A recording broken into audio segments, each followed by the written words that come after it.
Bueno, está en línea Santiago Pérez, licenciado en Relaciones Internacionales, compatriota argentino que vive en Brasil. Santiago, buen día, ¿cómo te va?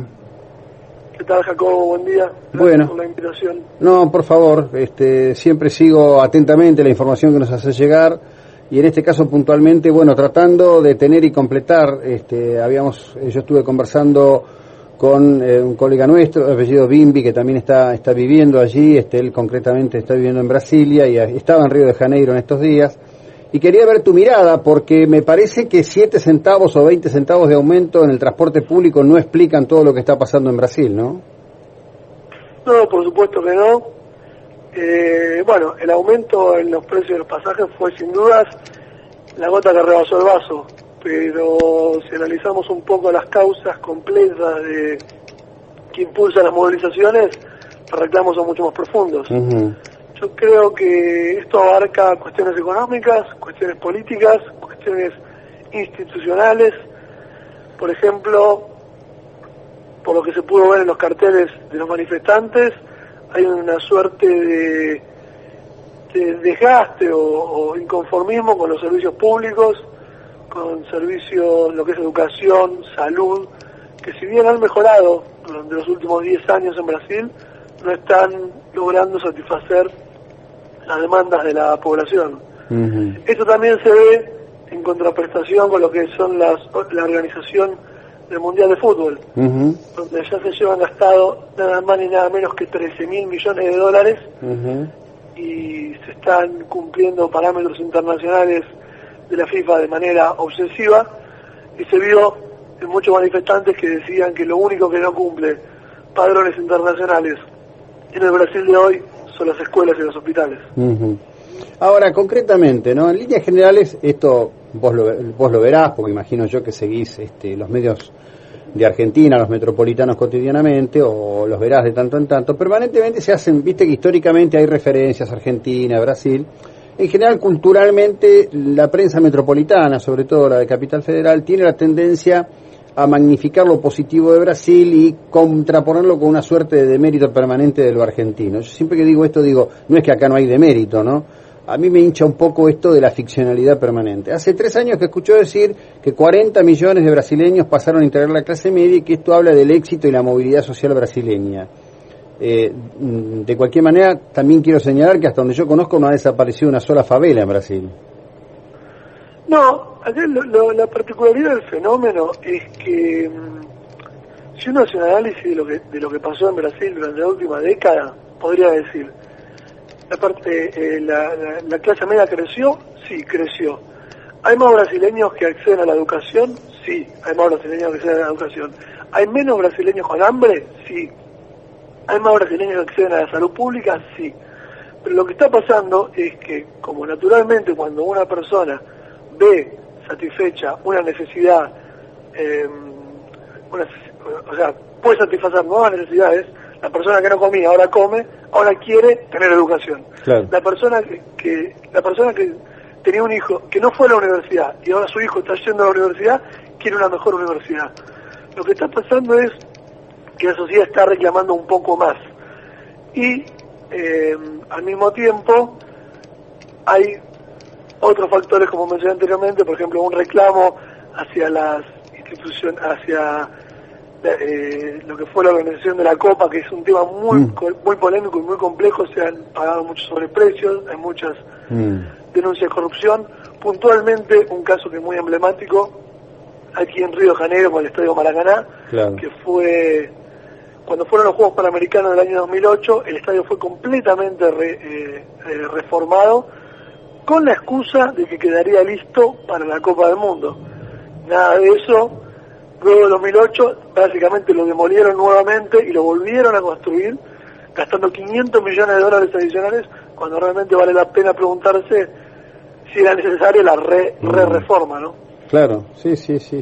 No, eso es concreto. Ahora, puntualmente, la movilización ha sido, digamos, importante. De cualquier manera, si uno lo mira en la dimensión de la población de Brasil, es un número significativamente pequeño el que se movilizó. 2 o 3 aspectos de todo esto. Contame policía, ¿no? Porque parece ser que hay una situación allí muy delicada de la relación del ciudadano común, del de a pie con las fuerzas policiales. Sí, la policía, evidentemente, en un primer momento, o sea, las protestas llegaron a la prensa internacional estos últimos 3 días, 4, pero las protestas se habían iniciado la semana anterior y en un primer momento la policía reaccionó con mucha fuerza, reprimiendo la protesta, lo que sin lugar a dudas potenció las manifestaciones. Ahora, yo creo que ahora esta segunda etapa, recordemos que aquí en Brasil las policías dependen de los gobernadores, como en Argentina, y esta segunda etapa se está tratando de que la policía de alguna manera acompañe la protesta sin reprimir para evitar que se vuelva a generar ese fenómeno de potenciación. Y un detalle que quería comentarte, si bien los números de los manifestantes puede ser que no sean representativos, si consideramos que Brasil es un país con una población de 190 millones de habitantes, pero lo que sí es importante es que aquí en Brasil, a diferencia de lo que sucede en Argentina, no es común que haya manifestaciones populares. En Argentina estamos acostumbrados que cada 2 años hay una gran manifestación. Acá la última vez había sido nada más ni nada menos que el año 1992. O sea, hace 21 años que no se veía gente en las calles. Así que me parece que es importante. No, yo no demeritúo, a mí me parece que si salen, que no soy de esos que creen que porque fueron 500 personas no importa, digo, cualquier manifestación, me parece que esto, Dilma lo dijo también claramente en las últimas horas, ahora retrocedieron con el tema del costo del transporte, ahora esa modificación del precio indica que están teniendo ya problemas complicados, ¿no? En el manejo de la economía.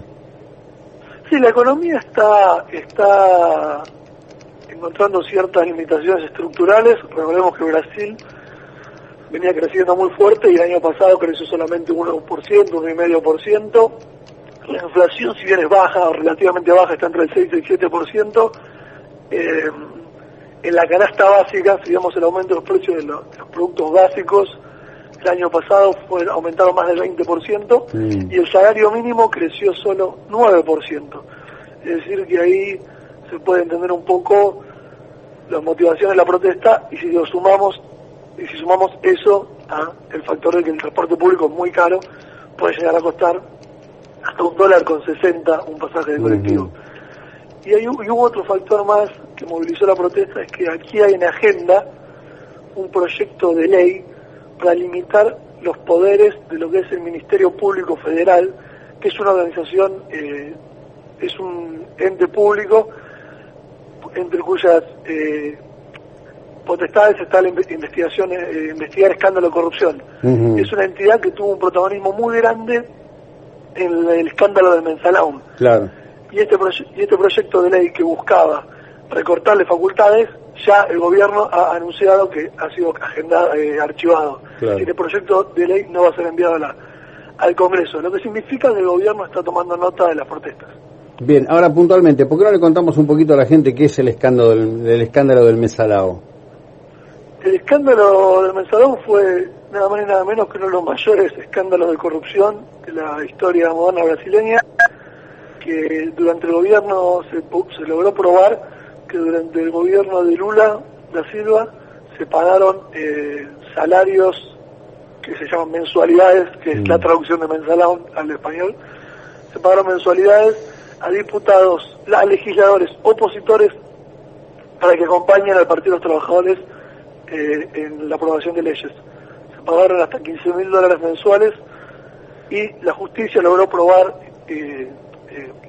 esto y ha habido condenados, inclusive ha habido políticos que han sido condenados a prisión efectiva, altos políticos del Partido de los Trabajadores, altos funcionarios. Claro. Ahora, fíjate vos qué ocurre, ¿no? Vos sabés que hace tiempo, conversando con un amigo, de estos que se desesperan por lo que sienten a veces que es el poder infinito que suele exhibir como una actitud política el kirchnerismo-cristinismo, ¿no? Le decía, mirá, nunca se sabe cuándo las sociedades van a torcer el volante, porque en definitiva la primavera árabe empezó porque unos policías corruptos fueron a coimear a un chico que estaba vendiendo fruta en una esquina y la respuesta de este fue rociarse con combustible y prenderse fuego y explotaron 7 gobiernos árabes, ¿no?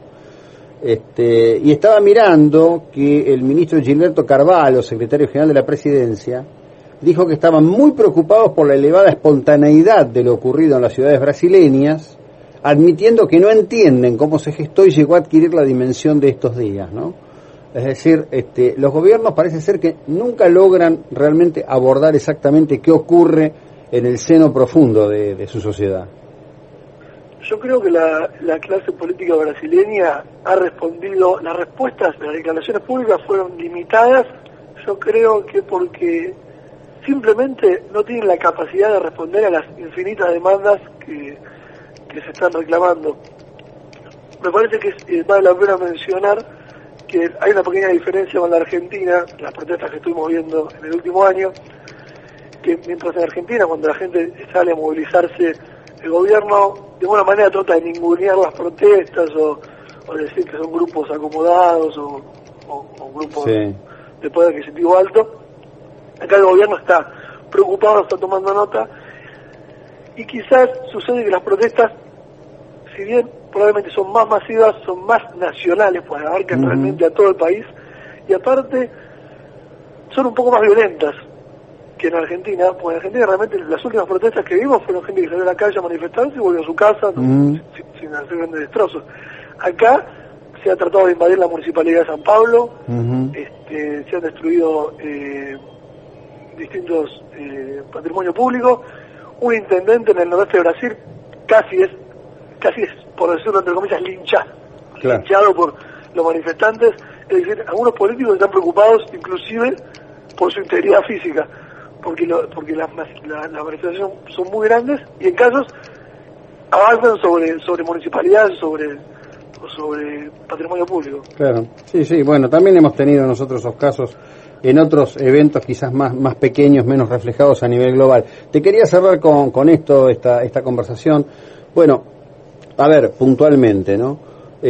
¿Vos crees que el gobierno con esto descomprimió? ¿Crees que en realidad la gente se replegará momentáneamente para manifestarse de nuevo? Porque, bueno, evidentemente las obras del Mundial no se van a parar, las obras que están haciendo para los eventos de las próximas Olimpiadas no van a parar, y eso seguirá llevando recursos en un sentido que no es necesariamente un esquema que va a favor de la gente, ¿no? Va a favor de algunos grupos concentrados. Sí, mira, acá los manifestantes han comunicado, porque las manifestantes son de diversos, es un grupo muy amplio, ¿no? Sí. Entonces, plantearon ciertos reclamos puntuales que no son políticos, no tienen un carácter ideológico para que puedan ser aceptados por todos los grupos. El primero era que se abra una inmediata investigación sobre las obras del Mundial. El segundo era que se archive este proyecto de ley que te comenté de recortar poder del Ministerio Público. Ese proyecto de ley ya fue cancelado. Otro pedido era que se vuelva atrás con los aumentos de los transportes. Eso fue aceptado. Es decir, habría que ver qué pasa con la investigación de la Copa y ahí probablemente se podrían estar cumpliendo a un punto las demandas de los manifestantes. Pero bueno, veremos qué pasa. Para esta noche hay convocado aquí en Río de Janeiro una manifestación que promete sin dudas ser mayor que la de hace 2 días, que convocó 100.000 personas. Es decir, que yo creo que la cosa sigue. Bien, bueno, estaremos en contacto entonces entre este y otros temas. Y te quería cerrar ahora sí positivamente con esto. Este programa Ciudades Seguras, creo que se llama, ¿no? Que empezó en Río de Janeiro y otras comunidades, ¿funciona? Bueno, aquí la lucha contra la inseguridad realmente ha mejorado. O sea, la seguridad en Río de Janeiro, puntualmente hablando, ¿no? Es un tema muy local la seguridad, pero aquí en Río de Janeiro la seguridad ha mejorado básicamente porque se ha logrado, o sea, las favelas, evidentemente el 99,9% de las personas que viven en las favelas son trabajadores, pero había grupos de narcos que tenían un control muy fuerte de las favelas, un control territorial, que vendían drogas que no permitían entrar a la policía y que fueron de alguna manera limpiadas de esos grupos menores que tienen muchísimo poder. Recordemos que hace no mucho tiempo un helicóptero de la policía que sobrevolaba la favela fue derribado por una artillería antiaérea de estos grupos, ¿no? O sea, son grupos que tienen mucho poder. Y aquí en Río de Janeiro han logrado limpiarlo, han logrado que el Estado recupere el control de las favelas, poniendo una comisaría, poniendo un colegio, poniendo un centro de salud y limpiándola de estos narcotraficantes que eran suerte de presidentes, porque ellos eran el gobierno ahí adentro. Y eso ha hecho que mejore la inseguridad. Así que me parece que acá en Río de Janeiro por lo menos se ha logrado avanzar en ese tema.